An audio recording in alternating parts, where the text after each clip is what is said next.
Lokayukta ride ಸಮಯದಲ್ಲಿ ಮನೆ door open ಮಾಡದೆ ಬೆಂಗಳೂರು ಗ್ರಾಮಾಂತರ ಜಿಲ್ಲೆಯ ಡಿಎಚ್ಒ ಕಳ್ಳಾಟ.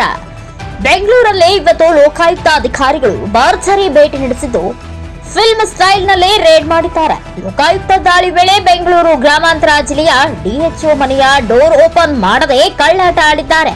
ಮನೆಯ ಒಳಗೆ ಇದ್ರೂ ಪೊಲೀಸರಿಗೆ ಡೋರ್ ಓಪನ್ ಮಾಡದೆ ಸತಾಯಿಸಿದ್ದಾರೆ. ಬೆಂಗಳೂರು ಗ್ರಾಮಾಂತರ ಜಿಲ್ಲೆಯ ಡಿಎಚ್ಒ ಸುನೀಲ್ ಕುಮಾರ್ ಅವರು ಬಸವೇಶ್ವರ ನಗರದ 4 ಮನೆಯಲ್ಲಿ ವಾಸವಿದ್ದಾರೆ. ಇಂದು ಬೆಳಗ್ಗೆ 6 ಗಂಟೆ ಸುಮಾರಿಗೆ ಲೋಕಾಯುಕ್ತ ಅಧಿಕಾರಿಗಳ ತಂಡ ದಿಢೀರ್ ಎಂಟ್ರಿ ಕೊಟ್ಟು XXX ಮನೆಯ ಕಾಲಿಂಗ್ ಬೆಲ್ ಒತ್ತಿದ್ದಾರೆ.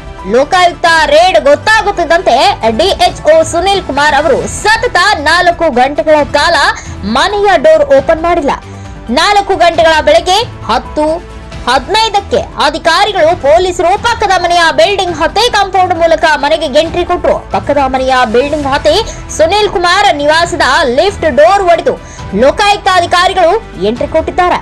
ಲಿಫ್ಟ್ ಮೂಲಕ ನೇರವಾಗಿ ಮನೆಯ ಹಾಲ್ಗೆ ಎಂಟ್ರಿ ಕೊಟ್ಟಿರುವ ಲೋಕಾಯುಕ್ತ ಆಫೀಸರ್ಸ್ ಇಡೀ ಮನೆಯನ್ನ ಪರಿಶೀಲನೆ ನಡೆಸಿದ್ದಾರೆ. ಡಿಎಚ್ಒ ಸುನೀಲ್ ಕುಮಾರ್ ಅವರ ಐಷಾರಾಮಿ ಮನೆಯಲ್ಲಿ ಸುಮಾರು 7 ಬೆಡ್ರೂಮ್ಗಳಿವೆ. ಲೋಕಾಯುಕ್ತ ಎಸ್ಪಿ ವಂಶೀಕೃಷ್ಣ, ಡಿವೈಎಸ್ಪಿ ಉಮಾದೇವಿ ಟೀಮ್ನಿಂದ ಸುನೀಲ್ ಕುಮಾರ್ ನಿವಾಸವನ್ನ ಪರಿಶೀಲನೆ ನಡೆಸಲಾಗಿದೆ.